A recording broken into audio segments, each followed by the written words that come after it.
Beep, beep, beep, beep, beep, beep. Broadcasting, live broadcasting. Beep, beep, beep, beep, beep, beep. High tech, real technology happening. We run a high tech show, Shelley. Are you prepared? Yeah, okay. This is 21st century.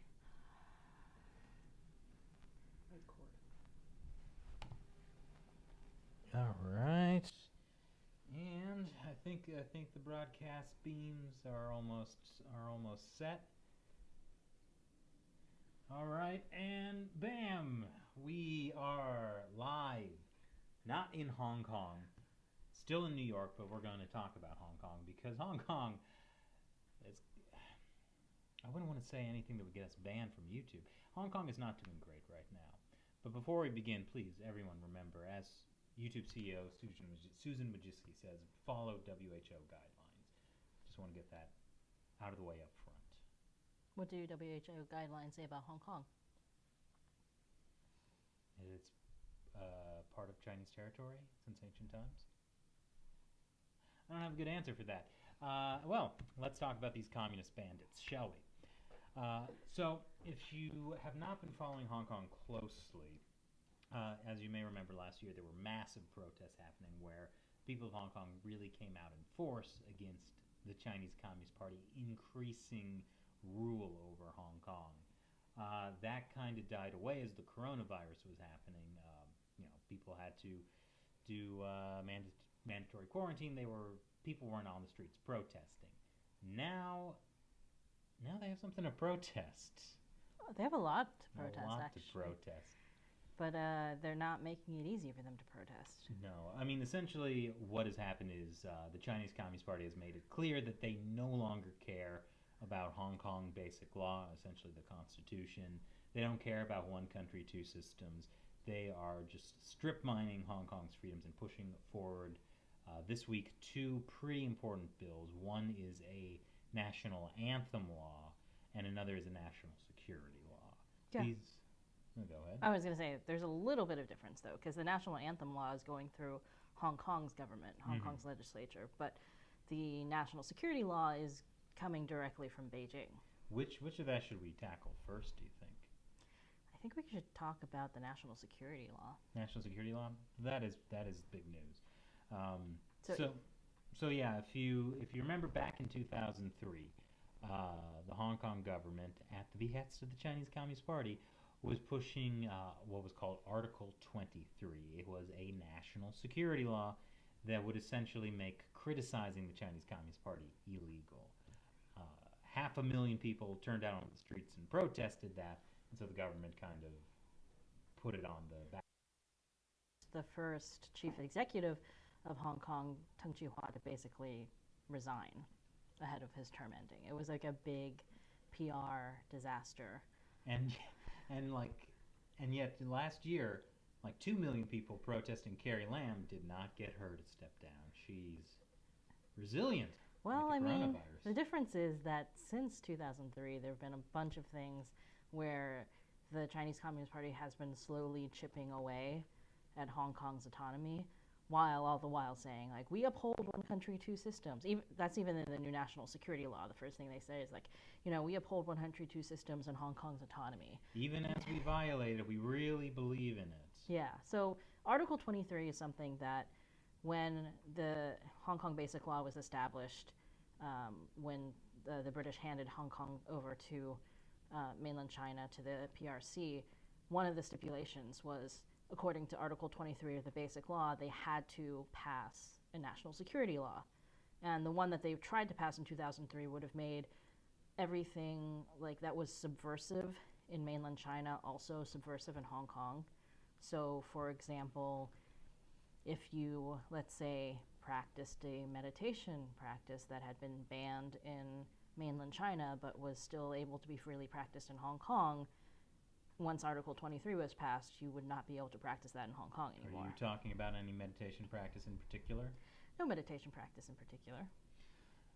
But the idea was that anything like that, would get you in trouble for subversion in mainland China would now get you in trouble in Hong Kong.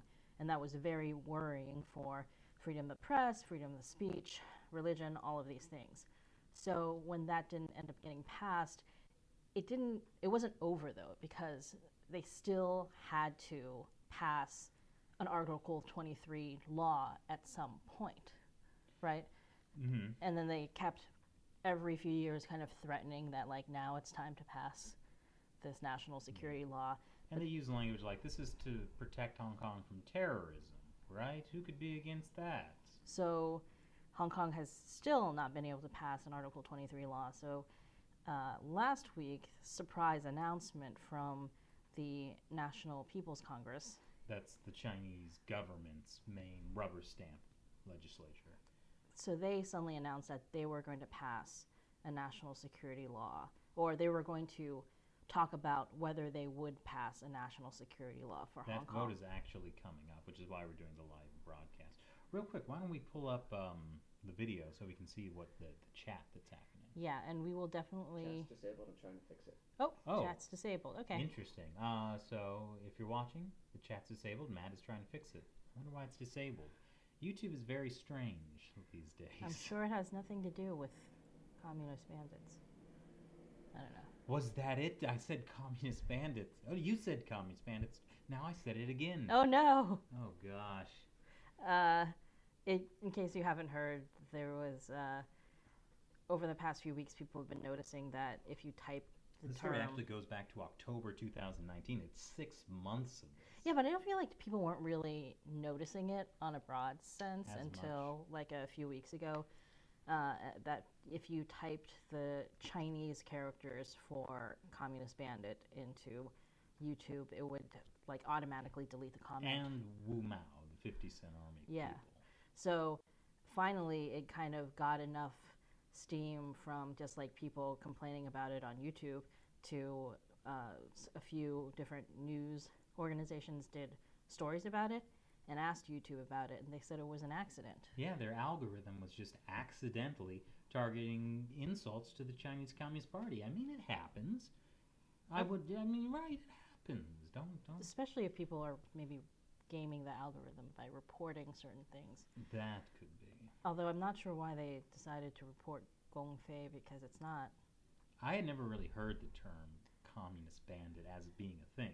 I'm going to be using it a lot now. But, and I hope you will too. Should we go back to talking about the national security? We should. I just want to check in on any progress on the live chat. Should we, I'm talking to Matt, our wonderful producer who's behind the scenes. Do we need to restart the chat? Like restart the live? Give me a minute here. All right, we're still going on. So, yeah, YouTube is doing some strange things, and they've been acting very peculiar with Hong Kong all along. But so, yes, anyways, we'll get back to Hong Kong and the national security law. So, as we were saying, the National People's Congress is essentially threatening to pass this national security law for Hong Kong. It's a little different. It's like a specific one that would target succession, subversion, terrorism, and foreign interference. So Hong Kong would still be required to pass a separate Article 23 law themselves. So this isn't a substitute for the Article 23 law. But this one would specifically target these things that make it pretty clear that what they're targeting is the Hong Kong protests that have been going on for the last year. Yeah, and it's also raised a lot of concern for media in Hong Kong, like Hong Kong Free Press, about will they be able to continue to operate? Will foreign media like us be allowed back into Hong Kong to cover the protests? I mean, really, this is the nuclear option, what the Chinese Communist Party has done, because it's very clear they do not want these protests to carry on. They want them to be done. Although, it seems like they could have used other means to stifle the protests, to keep stifling the protests. The fact that Beijing came in and did this was really unexpected, and it seems to signal that they're not interested in like having a long, drawn-out, continued fight, right, with the protesters. They're trying to like squash it now. Yeah, I mean, it was really an escalation because people thought they would have at least tried to keep some kind of veneer of the one country, two system things going on, because one country, two systems is what the Communist Party was trying to push with Taiwan. That they threaten invading Taiwan, with military. But if Taiwan becomes a part of China through this one country, two systems things, then they can still keep their government and some of the freedoms they have, and it'll be just like Hong Kong. It'll be fine. But really, this has torn the mask off the Chinese Communist Party, making very clear what its intentions are, and it's really, it's exposing the Communist Party in a way that I think a lot of people weren't expecting the Communist Party to be willing to do. That in whatever risk assessment they've run, Maybe they just thought that we're all distracted right now. I mean, maybe, but you've seen the U.S. being particularly concerned about this. The U.K. has done some kind of very lipid language of like, oh, we're watching this with concern, but the U.S. response actually has some teeth to it. So. Yeah, I mean, one of the things about this national security law that is very scary is the idea that it says that the Central People's Government can put their security, national security forces in Hong Kong in order to lawfully perform duties related to the preservation of national security. So that means that the Chinese Secret Police, the Ministry of State Security, could legally operate in Hong Kong, which has never been okay. Like, that is one of the defining things of one country, two systems, is that Chinese law and Chinese policing and all that stuff stays in China. But don't you think that's necessary to protect Hong Kong from terrorism? And also foreign interference. Yeah, but I mean, like, that is like definitely something that would strike fear into the hearts of people, right? Because part of the reason the extradition law last year got so heated, so many people took to the streets, is because they didn't want people from Hong Kong being sent to mainland China for trial. Yeah. Now they don't have to be. No. But it's funny seeing how the Chinese Communist Party, the state-run media, is kind of portraying the Hong Kong protests now, trying to label the protesters as being, far-right extremists working with, like, the Trump administration. Like, it's very much they're using that framing. Oh, well, with they've always used the foreign interference angle. And I think what's interesting is that it's hard to tell how much of that is a put-on and how much they actually do think that the U.S. is behind this or whatever, because that's kind of how the Communist Party operates. So they have a tendency to assume that that's... Everyone's the same. Yeah, that's how the rest of the world operates as well. Though the U.S. is taking some pretty strident moves towards this. I believe earlier today, Secretary of State Mike Pompeo made a tweet where he said he had told Congress that Hong Kong is no longer autonomous from China, which is big news because of the Hong Kong Human Rights and Democracy Act. It was a bill they passed unanimously last year that would essentially say that if it ever comes out that Hong Kong is not autonomous from mainland China, from the communist regime, the U.S. will no longer treat Hong Kong as a separate entity, particularly with the economy. So, for example, Hong Kong would then be subject to the same tariffs that mainland China is in the trade war. And so the fact that Secretary of State Pompeo is saying this, that it is no longer autonomous, this could radically change how the U.S. treats Hong Kong. I mean, it's essentially putting Hong Kong's, ability to be an international financial center at stake. Mm-hmm. But in some ways, the people of Hong Kong, like the protesters, have wanted this, like, because they want there to be consequences for what the CCP is doing to them. They're like, yeah, one of the protest, slogans has been, if we burn, you burn with us. So the idea is that they're going to try to take the CCP down with them. I mean, also, even though that would definitely hit the economy of Hong Kong hard, from what I saw talking to the protesters when we were there last year, huge wealth gap in Hong Kong. The protesters, who are mostly young, feel they have no future. The economic prosperity is only going to a very small number of people, usually with ties to the Chinese Communist Party. It's not there for your average Hong Kong citizen. So really, I don't think they feel like they are going to lose anything. Well, I mean, on a certain sense, if the Hong Kong stops being this like financial hub that the CCP can use to launder money and all this kind of stuff, then they won't have any incentive to treat it differently from like any other Chinese city. So there will be less incentive for the CCP to not crack down, but it seems like they already are cracking down. So Hong Kong people are kind of like, well, if we're going to go down, like, this is happening, we're not backing down. But what's interesting with the Hong Kong Human Rights and Democracy Act is it's not just that they would treat Hong Kong like any other part of China, it's also that they can sanction Hong Kong officials or Chinese officials that were involved in, eliminating Hong Kong's freedoms, that kind of stuff. So it would be interesting to see what the U.S. government does. Right now, since the State Department has certified to Congress that Hong Kong's no longer autonomous, it's kind of in Congress's court. The ball's in Congress's court. They could pass these sanctions or different things, or Trump could also do it through like an executive decision. So it'll be interesting to see what happens. But again, this is an issue. Hong Kong is an issue that has seen pretty much bipartisan support. And if you're just joining us, we're kind of giving an update of Hong Kong. I apologize for the chat function not working. For some reason, it seems YouTube has disabled that. We're trying to figure that one out. So bear with us with that. We might be able to answer some of your questions in a little bit. We got producer Matt behind the camera right now trying to figure that one out.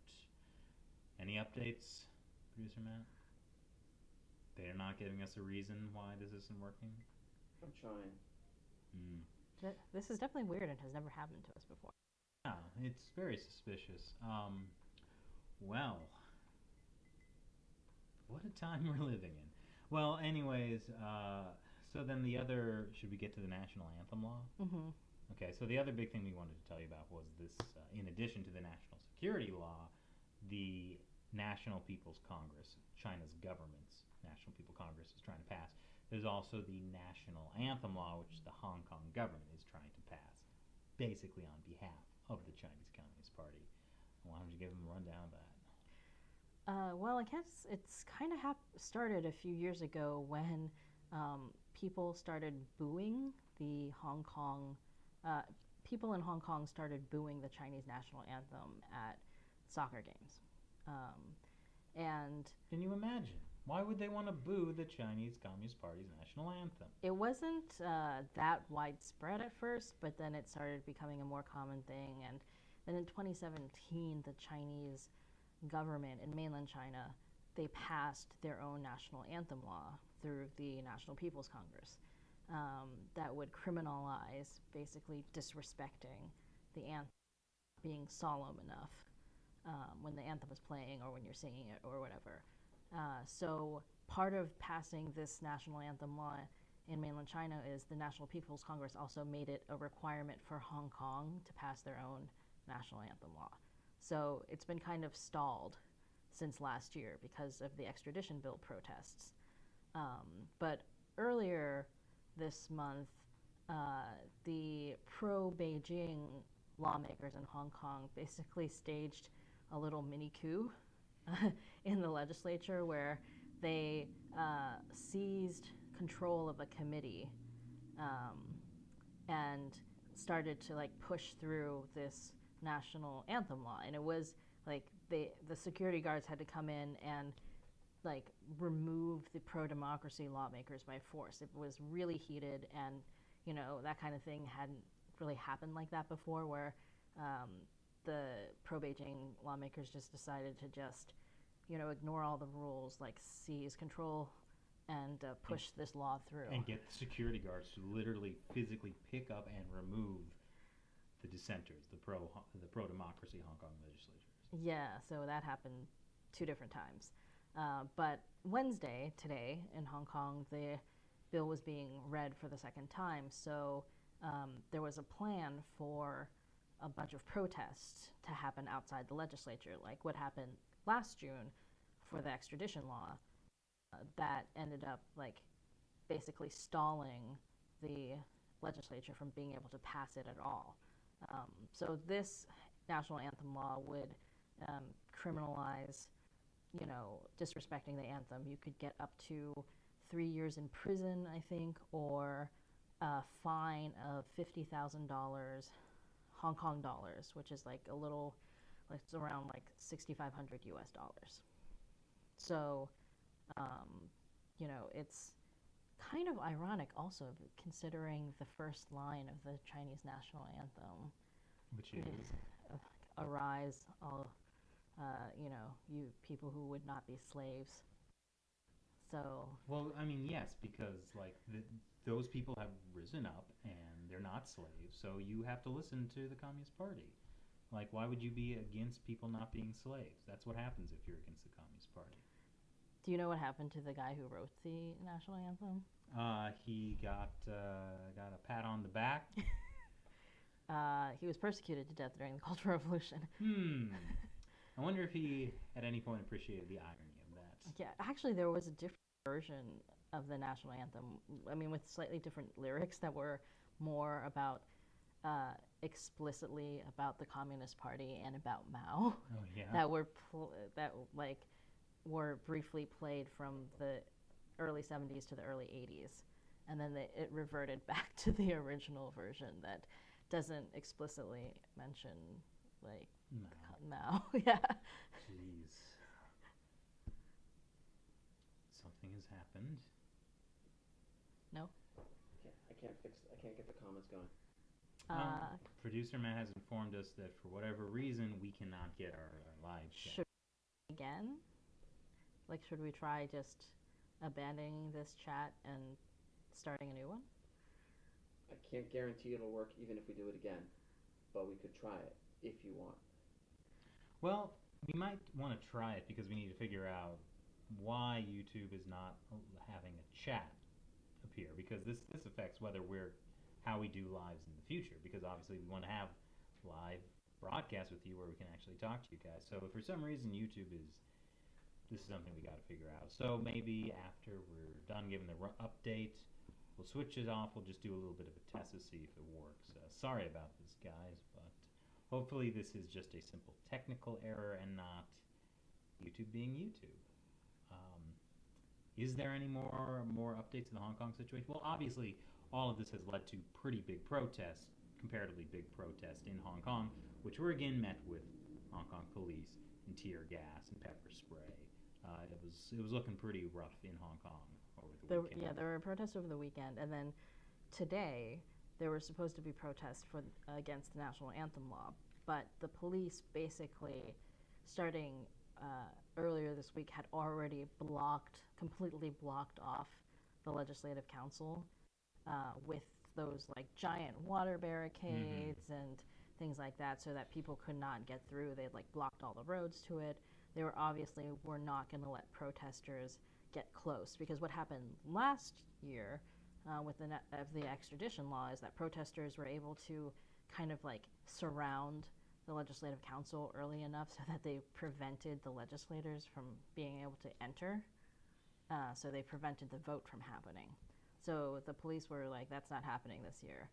And then they also had like police presence all over the city, like all around Legco, all around the central business, like everywhere that usually there would be protests, they basically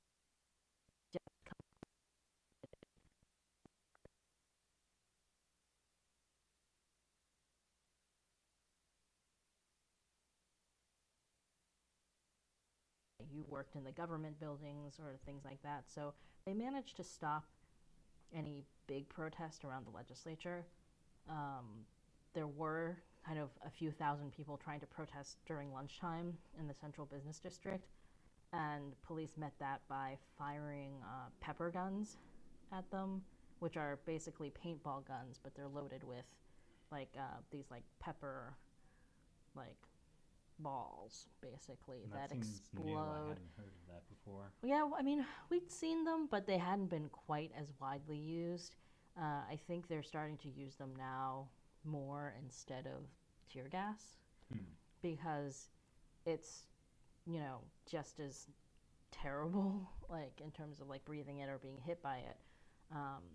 But with the added benefit of that, you can like aim at people. Oh, good. And it's they're also still pepper spraying people and all Yeah. that kind of stuff. But they arrested like 300 people today. Wow. And according to a lot of the photos that were going around, there was a healthy number of like even high school and middle school students who were being rounded up and put into police vans and stuff like And that. who knows what future they have? Right? I mean, it's just, and it's not like in the case over the summer or last fall, there were, protesters who were doing things like setting fires to try to like get space to retreat, or throwing bricks at police, something like that. There was none of that today. It was just the police basically arresting everybody. And I think we're going to see more of this, because coming up very soon is going to be the anniversary of the Tiananmen Square massacre on June 4th. There's always a big event scheduled for that, but now I think they're trying to use the coronavirus lockdown to prevent that. Then coming up on July 1st, it's the anniversary of when the British gave Hong Kong to communist China. So these are, I mean, between that, June 9th, 12th, 17th, these are all the one-year anniversaries of huge protests that happened last year for the extradition bill, like when 1 million people, and then 2 million people, and then 1.7 million people, like all this kind of stuff. So it could be a summer of protests, unless Or they really crack down. a summer of, huge police presence. Extreme human rights violations in Hong Kong. I mean, I think they're not kidding. Like last June, they maybe, during the first protest where they managed to surround LegCo, I think I read that they arrested maybe 30 people. And they arrested 300 people today. Like, they're just not letting people protest anymore. I mean, I think where this is going is the Chinese Communist Party is just going to gamble that they can do whatever they want, and the world really won't respond. I think that's definitely true. And remember, the national security law hasn't even been passed yet. Yeah. I mean, the national security law, they'll vote on it Thursday whether they intend to pass it, and then it'll take at least until the end of June before they can actually pass it. If it might take longer, but it seems like they're going to try to do it as quickly as possible if the rest of the world doesn't say anything about it. But if they pass the national security law, then that would further criminalize, even Those darn middle schoolers. I mean, even things like bystanders to some of these protests might get in trouble. Who knows what will happen to press freedoms? Maybe there will be people that you'll get in trouble for interviewing, or there's just. We're actually going to be interviewing a Hong Kong reporter on our China Unscripted podcast in the next couple of days, so keep your eye out for that. Do we want to try to? Yeah. So, thanks for joining us for this update about the situation in Hong Kong. For some reason, YouTube has not allowed the chat to happen, so what we're going to do right now is we're going to shut down this live and start another one and see if we can get it going. And if you guys stick around and it works, we'll answer some of your questions. If it doesn't work, then we have bigger problems with YouTube we need to figure out. And I hope you'll help us spread word of that. So, hopefully, we'll be right back with a functioning chat. See you soon.